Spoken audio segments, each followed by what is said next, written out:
You're standing at the edge of a cliff in what's now southern Alberta. The ground under your boots has been packed down by 10,000 years of bone. Below you, a herd of bison the size of a small city is running straight for the drop because a teenage boy wrapped in a wolf hide has spent the last 2 miles convincing them to.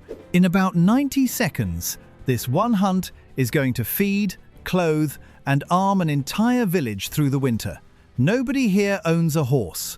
Nobody here owns a gun. By most modern estimates, somewhere between roughly 4 million and 12 million people were living this way across North America before a single European ship reached its shores, with a commonly cited middle figure landing close to 10 million. One well-known researcher, a geographer named William Denevan, put the more conservative end near 4 million. Another, an anthropologist named Henry Dobbins, argued the real number was closer to 12. Historians still argue over exactly who's right, and they probably always will, but even the low end of that range is still millions of people fed every single day for thousands of years. There were no plows here, no fenced pastures, and no grocery store within 1,000 miles in any direction. So how did that many people eat? Stay with this one, because by the end you'll hear about a fishing law from pre-colonial California that was stricter than anything a modern wildlife regulator could get approved today. That cliff is called a buffalo jump, and we're coming back to exactly how it worked, because the mechanics of it are almost unbelievably clever. But one hunting technique, however massive, can't explain how 10 million people ate across an entire continent. The plains were one answer.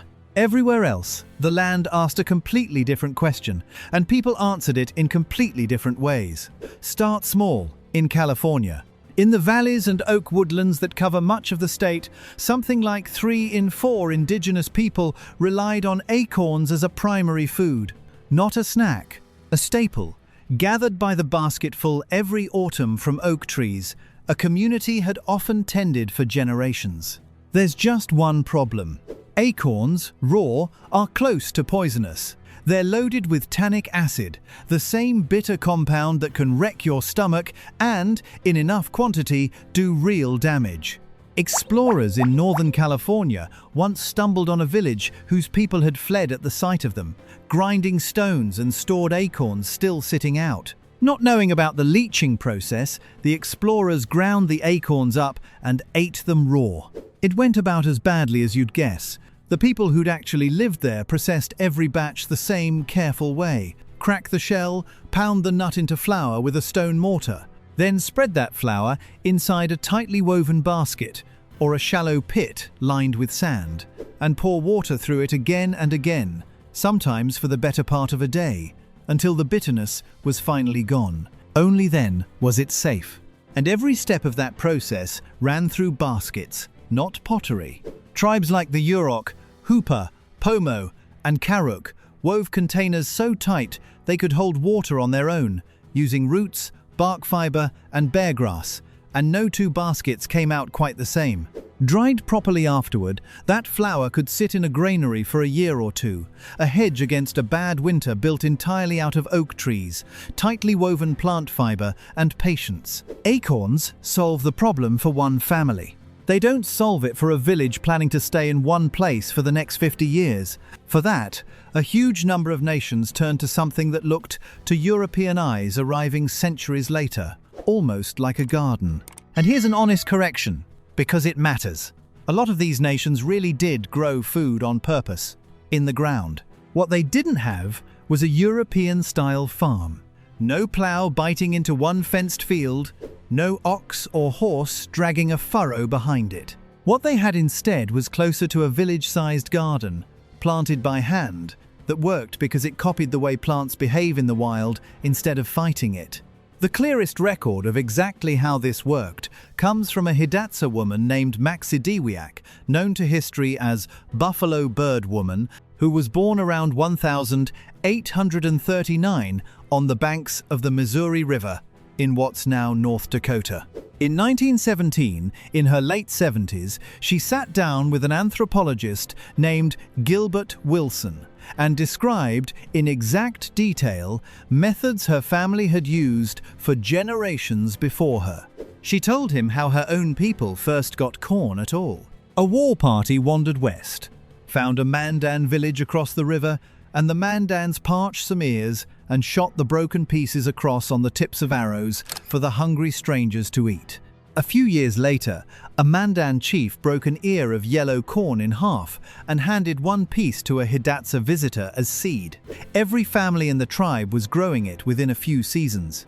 From that one gift came generations of gardens, corn, beans, squash, and sunflowers planted together in the same mound of raised earth. The cornstalk gave the climbing beans something to grab onto. The beans pulled nitrogen out of the air and fed it back into the soil, so the ground never wore out the way a single crop would. The broad squash leaves spread low across the dirt, shading it, keeping it from drying out, choking off weeds before they had a chance. Nobody involved understood nitrogen fixation as a chemical process. They understood it as a working relationship between three plants that had been proven, mound after mound, for hundreds of years. Buffalo Bird Woman's own family worked a field nearly 2 football fields long, with nothing but a digging stick and a hoe. No plow, no draft animal. And by some estimates, a field that size could produce around 60 bushels of corn in a good season, enough to give every person in the household close to a pound of corn a day for an entire year. What they didn't eat right away went underground. Hidatsa families dug bell-shaped cache pits, narrow at the mouth and wider at the base, lined them with dry grass, and packed them with braided corn and dried squash before sealing the opening. Buried below the frost line, hidden from raiders and rot alike, a cache pit could hold a family's surplus quietly through an entire winter, only opened again when it was needed. A good harvest solves this year. It doesn't solve the year the rain doesn't come. And nowhere in North America did anyone plan for that harder than the ancestral Puebloan communities of the Four Corners region, in what's now Colorado, Utah, New Mexico, and Arizona. By the 1200s, thousands of people were living in cliff dwellings tucked into canyon walls, places like Mesa Verde, reachable only by log ladders that could be pulled up behind you. Inside those dwellings, entire rooms were sealed off and lined with corn husks, specifically to keep moisture and rodents away from the grain. A good year's harvest, stored properly, could carry a household through 2 or 3 bad years in a row, by some accounts, which is exactly the kind of buffer you need in a place where rainfall can vanish for a decade at a time. And for a while, it worked. Population in the region climbed into the tens of thousands. Then, starting around 1276, a drought settled in that didn't let up for over 20 years. Even a multi-year reserve eventually runs out if the rain never comes back, and by 1300, most of the great cliff dwellings had been abandoned. It's a sobering footnote to an otherwise remarkable system. The engineering was real. The planning was real. It still wasn't always enough. Nature, in the end, doesn't negotiate. There's one more piece of technology running underneath every example so far, and it's easy to miss because it doesn't look like a tool at all. Fire.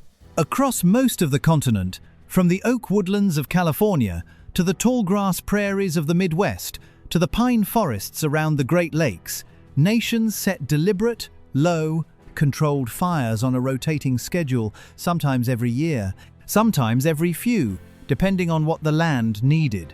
Done right, a controlled burn clears out the dead brush that would otherwise fuel a catastrophic wildfire generations later. It also does something a lot more direct for the food supply. Burned ground grows back first with the kind of tender new shoots deer and elk go out of their way to eat, which pulls game into open areas hunters had chosen months in advance. In parts of the eastern woodlands, burning was aimed specifically at oak and chestnut trees, encouraging exactly the kind of nut crop the acorn gatherers of California were depending on for that year's granary. On the plains, fire itself was sometimes the hunting method. A French missionary named Louis Hennepin watched hunters in the late 1600s set a ring of fire around a herd near Lake Michigan, leaving a single gap in the flames, and described them killing well over 100 bison in a single day as the animals fled through that one opening. This wasn't reckless burning. It was closer to gardening at the scale of an entire continent, timed to the season, aimed at a specific result, repeated generation after generation, until the very forests and grasslands Europeans later called untouched wilderness turned out to be, in large part, the result of thousands of years of deliberate human management. Growing your own food and storing it against drought works if you're willing to stay in one place. Not everyone was. Across the grasslands at the center of the continent, an enormous population built its entire way of life around following rather than farming. And that's where we come back to the cliff we opened on. None of this was treated as a simple slaughter. Among plains nations, the bison was considered one of the most sacred animals there was, and a hunt this size was preceded by calling ceremonies and prayer, and followed by more of the same, out of an obligation to the animal that had just given up its life so the people could eat. A failed hunt wasn't read as bad luck. It was read as a sign that the relationship hadn't been honored properly, which tells you how seriously the whole thing was taken. Before anyone on the plains owned a horse, hunting a 2,000-pound animal that can run 40 miles an hour, armed with nothing but a stone-tipped spear or a bow, was close to suicidal one-on-one. So communities didn't hunt bison one at a time. They hunted them by the hundred, using the landscape itself as the weapon. Sites like Head Smashed in Alberta, used continuously for close to 6,000 years, show exactly how. Hunters built what are called drive lanes, long funnels marked out with piles of stacked stone, sometimes stretching close to 2 miles back from the cliff edge. A young man, usually one of the fastest runners in the group, would put on a bison calf hide and imitate the distressed call of a calf separated from the herd. As the animals began to drift toward him, other hunters wrapped in wolf or coyote skins would fan out behind and turn a nervous drift into a full stampede. Funneled by the stone cairns toward a cliff the herd couldn't see coming until it was much too late. 50 bison, taken this way, could yield somewhere between 11 and 20,000 pounds of meat, fat, hide, sinew, and bone in a single afternoon. That's not one family's winter. That's an entire nation's. It's also why the bison bone beds at Head Smashed in run nearly 40 feet deep in places, the compressed record of thousands of years of the same hunt working, over and over. And it wasn't always one tribe's private hunting ground either. The Blackfeet, Cree, Crow, Cheyenne, Lakota, Nez Perce, and several other nations who were, at various points, rivals, all used sites like this one, sometimes within the same season, because a shared cliff was worth more to everyone alive than a fight over it. The meat wouldn't have meant much without a way to keep it, which is where pemmican comes in, one of the most efficient survival foods anyone has ever invented. Dried meat, pounded into a coarse powder, mixed roughly half and half with rendered fat, sometimes with dried berries worked in for flavor and a little vitamin C through the winter. Packed properly into a hide bag, the fat sealed out the air, and the finished product could sit for years without spoiling at something like 3,000 calories a pound. It's the reason a hunting party, or a family crossing hundreds of miles of open plains in the dead of winter, could survive on food made months earlier and hundreds of miles away. A single hunt could feed a nation for a season, but hunting on that scale only works because the bison kept coming back, year after year, in numbers big enough to sustain it. That only happens if nobody takes more than the land can replace, and nowhere was that principle written into a stricter, more deliberate rule than on the rivers of the Pacific Northwest.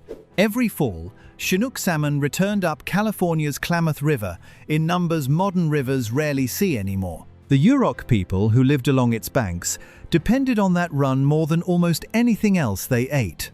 And rather than let anyone fish, however, and whenever they wanted, Yurok leaders built and controlled a single fish weir at a site called Keppel, a wooden fence strung across the river at the height of the migration. Here's the detail that should stop you. That weir wasn't left up all season to take as much fish as possible. It was opened every single night, letting salmon pass through uncounted, so enough of them reached the spawning grounds upriver to keep the run alive the following year. And after exactly 10 days at the absolute peak of the migration, the entire structure was torn down and pulled out of the river, whether the harvest had been good or not. It didn't matter how much anyone still wanted. Multiple villages up and down that river depended on the rule holding every single time. So it held every single time, for longer than most modern institutions have existed. When colonial governments banned traditional weirs like this one in the late 1800s to make room for commercial fishing, Klamath and Columbia River salmon runs began collapsing within decades. A rule that had worked for thousands of years was gone within one lifetime, and the fishery has never fully recovered. None of these systems actually worked in isolation, either. A bad acorn year in California didn't mean starvation if there was something to trade for. Archaeologists have traced shell beads made on the Pacific coast, turning up more than 1,000 miles inland, and turquoise mined in the southwest, turning up in plains burial sites, hundreds of miles from where it was dug. Dried salmon moved east from the coast. Corn moved out from river-bottom farms like Buffalo Birdwoman's toward nomadic hunting nations who had meat and hides to trade but no fields of their own. None of it required roads, wagons, or a single unit of shared currency.